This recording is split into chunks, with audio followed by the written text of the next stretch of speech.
Audio contains explicit language. Listener discretion is advised.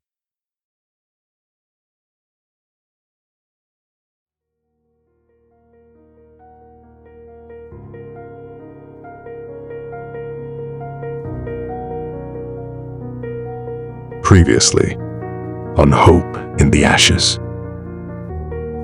But ultimately held back.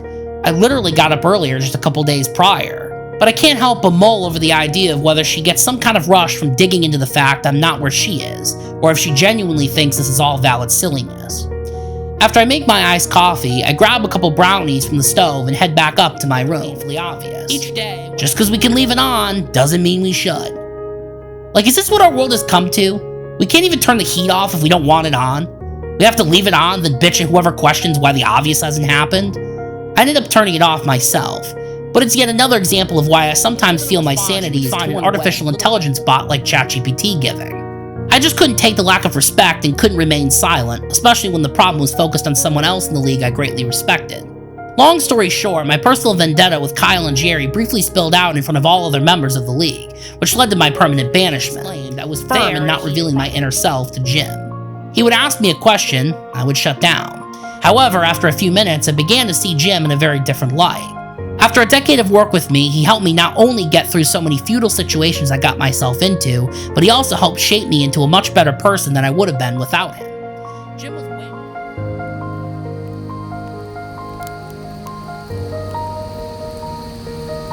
This is Hope in the Ashes with Sean Fay.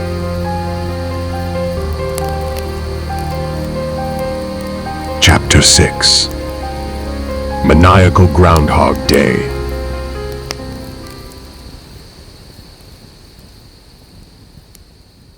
I've never watched Groundhog Day before.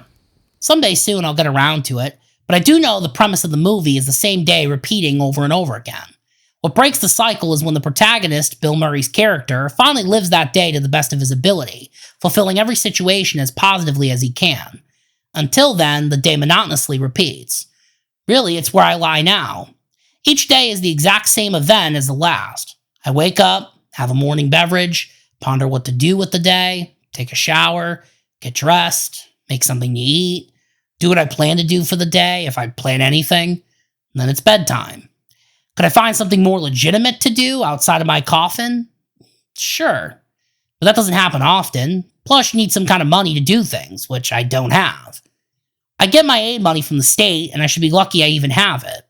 Each day, you hope to somehow strike gold and remove yourself from the confines that withhold you from social connection. But instead, it's the same damn day, over and over again.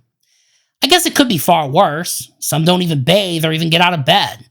They lie there for so many days, hoping to wake up and find their nightmare is over. But no, it's still Groundhog Day. I know we escaped the cloak of communism my spineless father ruled us with, however, there are cracks still within vision. All I find myself doing is staring at them each day. There are issues either left unattended to or insistent on them not even existing in the first place. That goes for me too. Believe me, I'm looking straight into the mirror. However, as I do, I don't have those other positive entities around me pushing me towards bettering my life. Instead of having my mom and brother I can lean on, it seems I have two other people I live with. One who sometimes feeds me when I don't feed myself and helps me every so often. Then another who comes up from the basement whenever he's hungry or wants to take a bath, who mostly talks like a young child, but talks normally when playing his video games with his online friends, doesn't have a method or purpose in life, let alone care to have one, doesn't resemble any willingness or desire to want to change his ways, and instead just rinses and repeats his desolate cycle each day that passes by. Amongst it all, there's someone who could try to mend these issues. I'm still looking at him standing in the mirror, with all its severed cracks and blood smears all over it. But admittedly, it's difficult to make such a clear-cut decision when I have nothing to carry behind me. I don't have money, credit, friends, or any other means to break myself free. It's either a broken home or a frozen road. It's obviously easy to make a simple decision when there's someone or something resting in the wings to pick you up. I argue this juncture is somewhere most people in a dispirited position like this don't often think about. What do I mean by that? Well, I envision most people exclusively focusing on the issue at hand instead of thinking several steps down the road. They engage in passionate arguments which lead to a detestable outcome such as being kicked out. Next thing you know, unless you have money and a place to go, you're the person scavenging through dark days and cold nights, trying to collect as much as you can to get yourself on your feet again.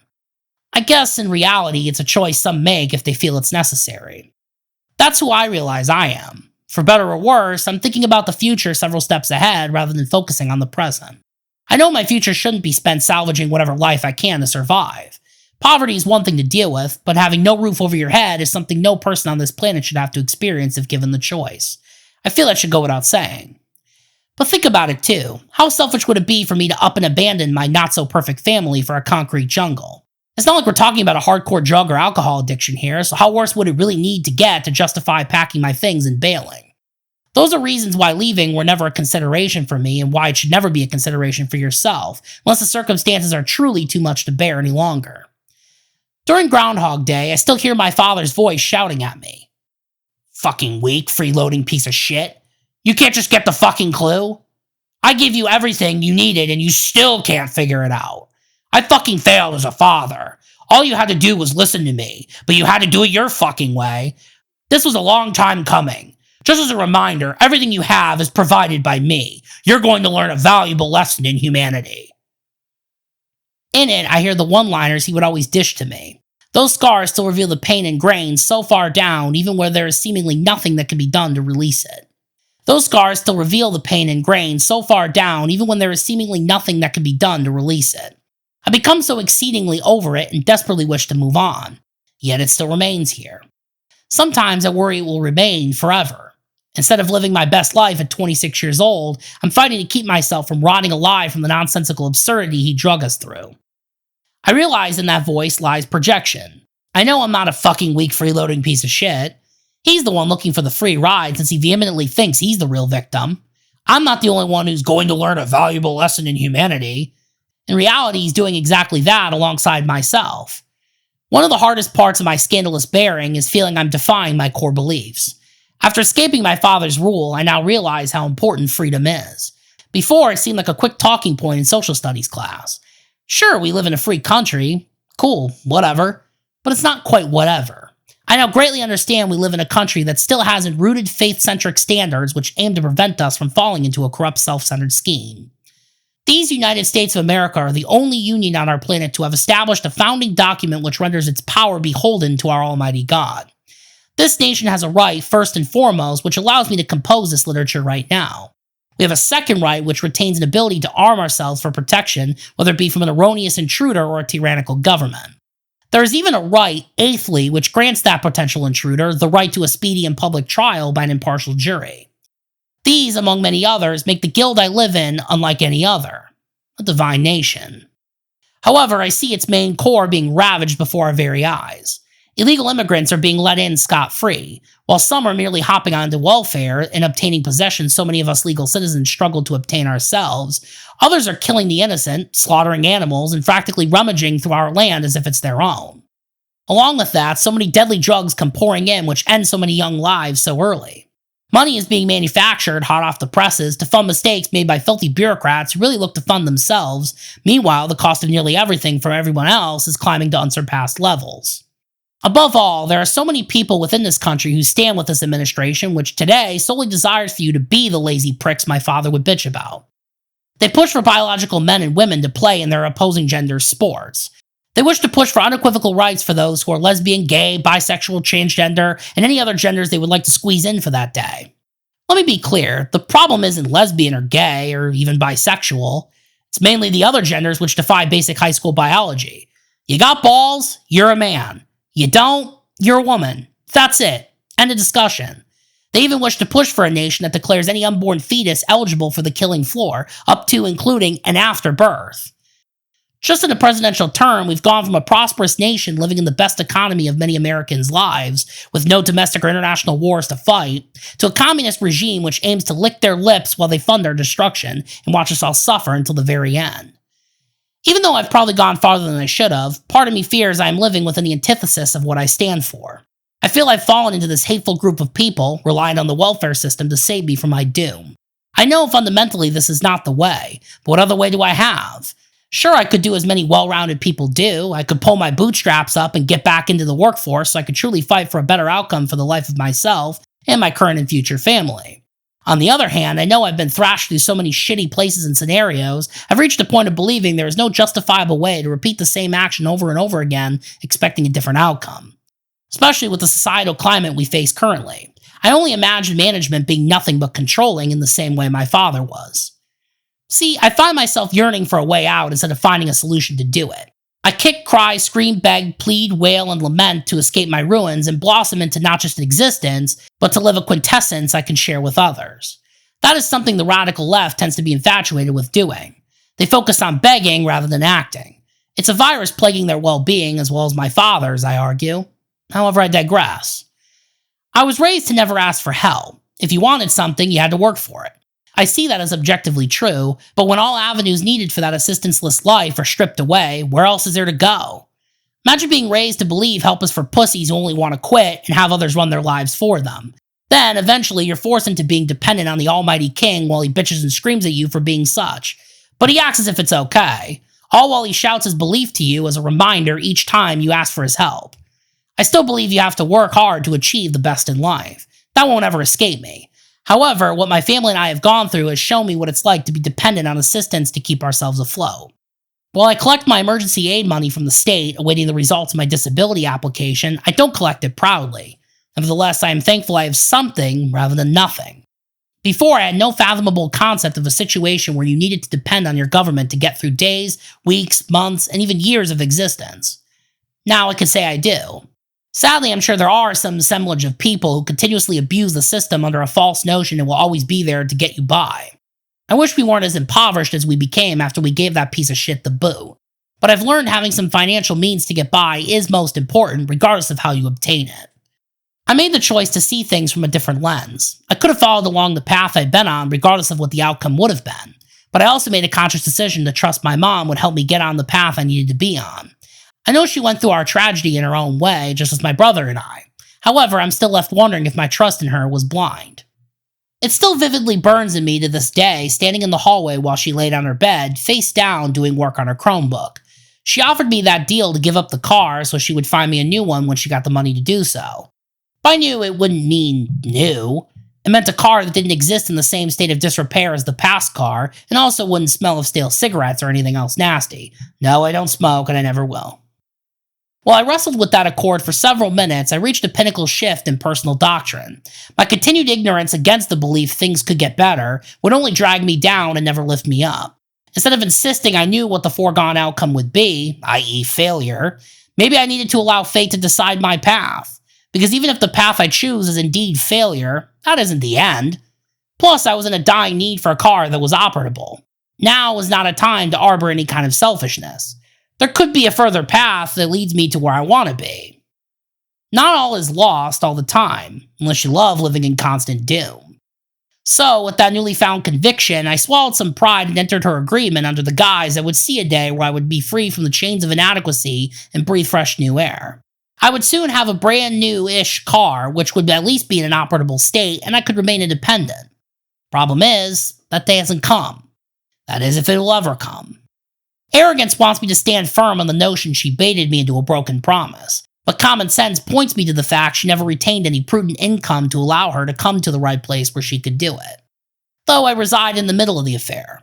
Yes, she really hasn't gotten to a point where money is growing on trees, for lack of a better term. However, she also hasn't shown any true effort to get to the point of making the purchase either.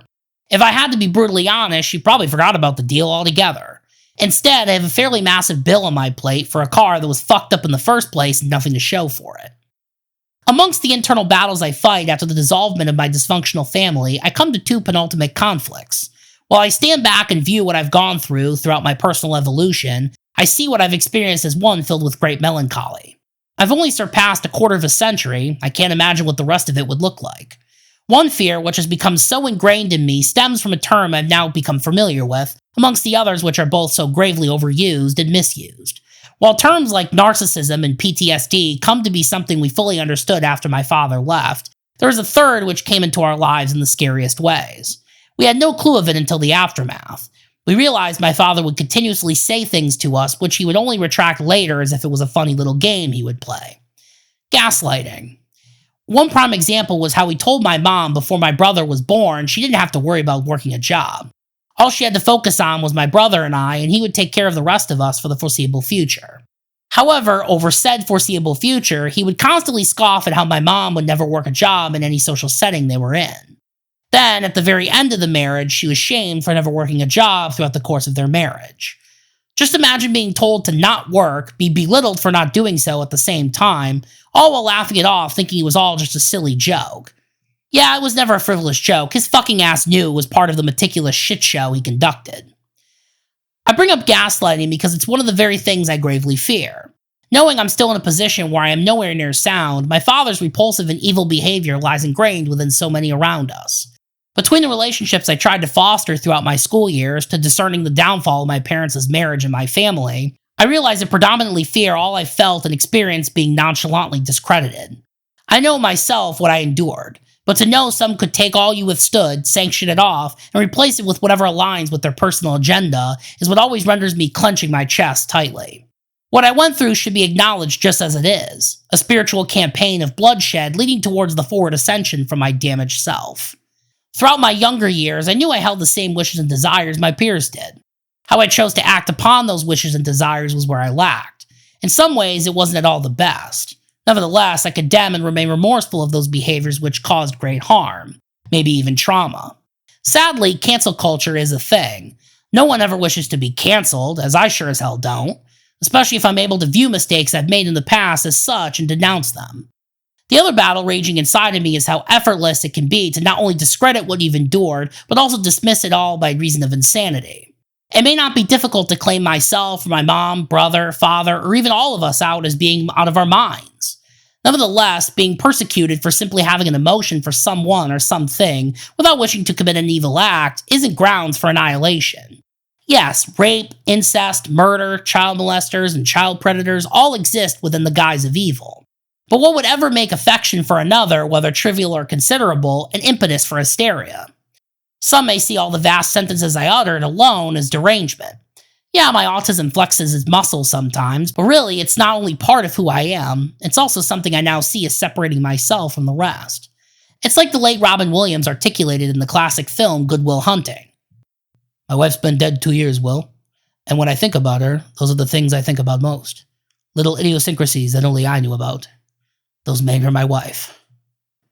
I guess you could call my autism my idiosyncrasy. It's what makes me, me. While my heavy terror of people discrediting what I've experienced, as well as rendering myself or any of what is left of my family as certifiably insane, I now have visions of what I might face ahead if that is to be the case.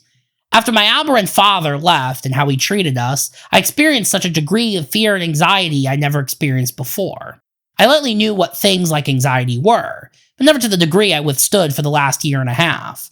While most of it has subsided, flashes of it still come and go as they desire. The copious weight sewn onto my shoulders, the sleepless nights, and lacking an overall desire to do anything helpful to myself each day, let alone the rest of my life, are all vastly consequential. You tend to only think those things are shown in films and television shows. You never gain the concept of what those feelings are like. The last 2 years or so have shown me, yet again, what something I never fathomed to understand before feels like. I now know it's not just an imagination, it's a possible reality. To some extent, I want to believe I've surpassed the majority of the trauma I've endured. However, if I face even more discreditation and mislabeling, I can only see the reinvigoration of the trauma commence. I'm simultaneously shocked and relieved that none of the indescribable amount of pain and suffering didn't kill me. I never wanted to even utter those words. I also never wished for my father to become the monster he is now. Yet here we are. I guess nothing in this life is truly safe. There are so many people and things which comfort me among the suffering. Personalities, music, sports. I see so many things hanging in the balance if the wrong message gets out. I guess it's the third thing I fear so much. I've experienced so much letdown in such a short period of time. My father, my racing friends, there was even someone else who hurt me pretty bad too. It involved a certain individual who claims to be a leader in the spiritual but not religious movement. Long story short, I was almost a guest on his podcast, but instead he shockingly began to enter a diatribe revolving around the central theme of bullshit, she fucking knew what was going on. He was someone whose own book helped me make some sense of what I was going through. Yet he took what we went through and smashed it back down to a demented simpleton narrative. He discredited all we went through and chalked it up to simply, my mom knew what was going on and failed to do anything about it, therefore I should be pissed off about it and disdain her for doing nothing. This was the first true instance of that worst fear emerging before my eyes. Surprisingly, I handled it fairly well. Aside from the initial shock I had, it became glaringly clear he wouldn't understand what we went through. So I threw the book away and moved on. Nevertheless, there are so many people I looked up to in order to get myself through the hell I've endured. One of these people, who has made a greater impact on me than I realize, is Steven Crowder. Host of his online show Louder with Crowder, he serves as someone who reaffirmed many of the beliefs I hold and obtain. Along with comedic relief, Steven and his crew initially managed to show me whatever I initially feared were gaslit ideologies were actually proper morals to live by. One example I can point to is college. I never wanted to ever set foot on a campus anywhere. High school was enough for me, and I would figure out my life after that. My father insisted I needed to go. I thought I was being the rebel for believing I could find better outside of secondary education. Eventually, Steven educated me that I was indeed not a rebel for believing that. In fact, unless you need a degree for your profession, it can actually be detrimental to your success due to the indoctrination that exists within most universities today. It was truly eye-opening, and since then I've been more educated on world affairs than I ever would before. I'm not nearly a savant, but I at least know a thing or two. Sadly and shockingly, he now sees himself fighting a similar horrible battle with his own divorce, facing a painstakingly identical demon as I have with my own father. It pains me gravely to see him having to altercate the same way my family and I had to. Within my nature, I wish I could express my grief face to face rather than behind a sheet of paper. Regardless, I have become fiercely loyal to Steven through the hellfire he has been through with his show and his personal life. I always wish the best for him. Another respectable person I admire is Tim Pool. Being someone who experienced his own struggles throughout his life, he has been someone else I look to when it comes to understanding the world around us. His Timcast videos periodically throughout each week often give a great means of gaining a quick taste on what's going on. Sometimes I tune into his weekday online show too, Timcast IRL. Even though he sometimes tends to have a more analytical approach, I personally see him as a more centrist outlook, aside from any political biases. Steven is where I get my right-leaning banter. Then I pan over to the music I listen to, all the bands I cherish deeply and keep me moving forward. Nickelback, yeah, I said it. Metallica, Megadeth, Stained, Disturbed, Seven Dust, Five Finger Death Punch, Spirit Box, Bring Me the Horizon, Breaking Benjamin, Parkway Drive, Bad Omens, Beartooth. I could fill pages of bands I listen to. Rock and metal are what I'm led to every day of my life, as it's music that speaks to what I've been through and what I go through today. It speaks truth rather than candy pop nonsense. It's everyone is flawed versus you're perfect just the way you are. While I find myself focusing on one particular sport, auto racing, I do acknowledge there are other sports out there. Even though politics sadly still reigns within mostly all sports, I still try to enjoy them through their respective video games tied to them. Madden for football, The Show for baseball, etc. After laying all I enjoy on the imaginary table in front of me, I intensely despair seeing all I enjoy fade into oblivion. What if Steven Crowder, someone I'm loyal to, actually despises what I've been through and tarnishes my well-being, just as someone else tried to? What if Tim Pool comes after me and is quick to write myself off as maniacal? What if all the bands I admire all come to my demise? What if the embodiment of auto racing and all their sports see what I went through, decompartmentalize reality, and laser in on fulfilling a narrative which dictates I'm either delirious or just a sad, poor guy? Yeah, it seems extreme to be dwelling on these possibilities, and part of me knows it's paranoia talking. But I also know I can no longer take on any more rejection or betrayal. So, while paranoia has a stronghold, so does knowledge of what I've experienced. It only reiterates something my piece of shit father said to my mom at one of her worst moments. Fuck you, you're on your own. Loneliness, I know, is a killer. It's something no one should ever wish for themselves or to anyone else. Knowing you exist on your own within the sea of so many others alike, choosing to remain abstinent from social interaction, is destined to disconnect your mind from reality and enter the deep dark pits I now know exist. I can now acknowledge having at least a couple great friends would prevent me from sleepwalking into the shallow dimensions within one cerebellum I currently roam. That is what I now wish to correct. But what eats me inside is a fateful question. Is it too late? Not to mention, would those I've talked about in this book refuse to accept what I went through as being authentic and horrid? Could they be the ones to discredit what I thought and felt, then render me sociopathic and order me to stay away for good? Paranoia is a killer too, I tell you. As you can clearly see, I face so many conflicts from all sides. This is coming from someone who hates conflict to begin with. Mental, physical, and emotional well-being, financial and social status, family, self-esteem, paranoia, fear. All these constructs currently render animosity at such a great level. At times, I see life as something filled with great challenges which makes humans into that of either gracious heroes or heinous villains. While I aim to be an honorable creature in a sea of visceral sin, I find myself stuck in the vision of a great leviathan. I squirm around with great lethargy, desirous to be free. In return, I hear silence. One can only take so much. Some days I'm left in disbelief I continue to tolerate it, especially for this long.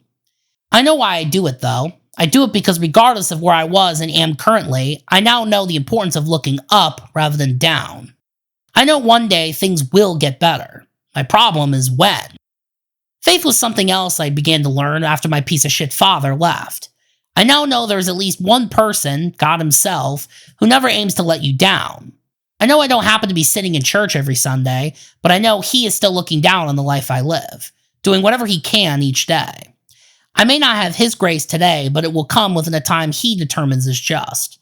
Impatience is just my problem. It always has been. However, sometimes I wonder if there is something I'm doing or not doing which is rendering the results I live in right now. My mental and physical health are key to my survival, yet nothing is motivating me to even make the push towards solving these necessary problems. Instead, I'm bitching and complaining about them nonstop as if I'm at the mercy of life itself instead of being in control of it. I know getting my debts situated and finding myself a stable income is imperative to becoming a successful member of society. However, I see myself completely drained of any possible energy I could have to deal with corporate cronies who would rather rape Americans of all their worth instead of relieving those of the mistakes they've made. I know my health needs to be in pristine condition in order to no longer feel and seem like a sociopathic monster, tearing through every faction of civilization so I can attempt to satisfy my own issues. But the copious amounts of evil out there today won't even loan me an inkling of motivation to attempt to live a happier life. I know being some form of a social butterfly, I could find myself with a peer companion who could be helping me deal with all these issues I currently face. However, the mental, physical, emotional, and financial problems I have prevent social problems from being anywhere close to being rectified. I'm pinned against this brick wall with nothing but my past malignant spirits staring me dead in the face. After we moved out in December 2023, I entered a time where I thought I was breaking free. I was so excited to see a much brighter light than before. I felt we were destined to finally find full serenity. It felt like that for the first month or two, then I entered the realization I only walked out of one hellhole into another. We pay just over $2,600 a month for wall outlets that aren't properly installed, a ceiling which can leak from time to time for reasons that may not even involve us, lights which flicker on and off, waiting for someone with epilepsy to have a meltdown, which my mom eventually fixed. Not to mention my brother falling back into the same traps he fell into before we left. A handful of baths a day, consistently and nonsensically seeking food as if he's always starved, and loaning any ounce of self-centeredness he can.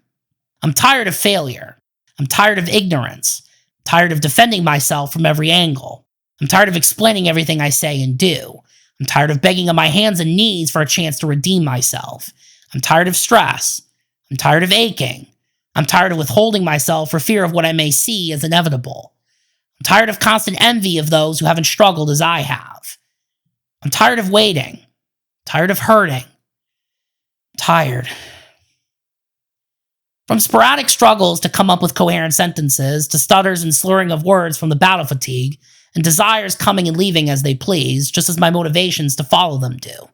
I experience way too many symptoms not solely due to my known obesity. My symptoms are also a victim of emotional abuse. My pride hates even attributing my faults to something of that nature, but I realize it's reality. I say that knowing those who see their partner saying no to a simple night out on the town could claim emotional abuse. I've been abused by someone who by definition exhibits symptoms of a diagnosed narcissist. However, that could be glossed over because some people will view someone who simply doesn't like the same movies as someone else does as a narcissist. Hurt people hurt people. Those words were uttered by the one sole person who forced me to be where I am today, and he fought with every fiber in his body to keep me here. I became a slave to him. However, today, a faction of people will read what I just said and claim something to the extent of this. Shut the fuck up. You ain't no slave, you fucking pussy. Stop fucking around, be a man, own up to your fuck-ups, and do what you need to do. That is great and all. However, these same people have their own problems they deal with or lack thereof. That is the type of person I dealt with for 24 years of my life. That person constantly bitches to other people about what they need to do to overcome their problems, guilting and shaming them in the process. Yet they simultaneously ignore their own problems as if they aren't problems to begin with. I've begun to realize this has been the standard method of living for far too long.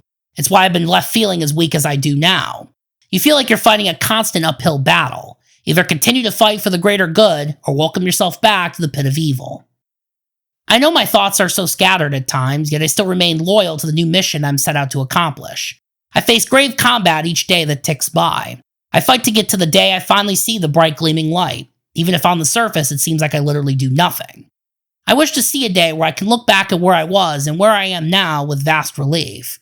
I will view all I've been through as a story of trials and tribulations, which will stand the test of time as being an illustration of what it means to run through hellfire to get to the other side. I want to represent what triumph looks like. I want others to see redemption as a possibility, even when all looks grim over the horizon. I want to give back to those who lift me up. I need to be released and set free to explore what freedom looks like. I fought that fight before, but never prevailed. Now I'm where I never wanted to be, and I'm desperately wishing to give it up. I need freedom, and I need it now. What I share with you should be seen as a sheer willingness to let go of all self-pride. It should also be seen as an example of how Satan can manifest his minions in any of us. But to others, this will all chalk up to being a supercalifragilisticexpialidocious word salad. Those people will scream at me through this book, throw it in the trash, probably try to sue the publishing company or even myself for wasting their time and money, or even threaten to harm me due to an adulterated satanic belief I don't deserve to live happily because my suffering is what should happen. I'm the one who chose to let my suffering bury myself. I'm not looking to entertain those fuckers anymore. They'll probably forever live as manifestations of the Antichrist. I'm looking to educate those who wish to know what it's like to lay fetal on a concrete floor. I want to inspire those in the same position as me or out in the world today to help lift ourselves up. I'm giving this memoir a shot because it's all I have. I have no degree, I have no wealth, I have no occupation, I don't even have a life companion. I never did. I'm done with bleeding. I'm done with being the martyr I've been. I'm dying for understanding from someone other than myself and my family. I'm dying for actual solutions instead of methods to get to a solution. I've discovered enough. I'm ready to execute. Yet I still lie here waiting for my call. However, my call cannot arrive out of thin air. It requires action. Therefore, I must choose to get myself up and on the move towards the change I want to be and see. Sometimes it feels like I've endured centuries of conflict which render me paralyzed in a venomous trance. It can also cause you to lose track of time. Most of this really came to cognition at 18 when I graduated high school. Now, at 26, I look back at the disastrous campaign I've endured. I've got no money, as I've repeated endlessly before. Got a couple grand of credit card debt I can't take care of. I've got student loan debt left from a fruitless chance I took at making my father more at peace. I've got a loan from a car I voluntarily gave up when taking a chance of hoping my mom knew something I didn't.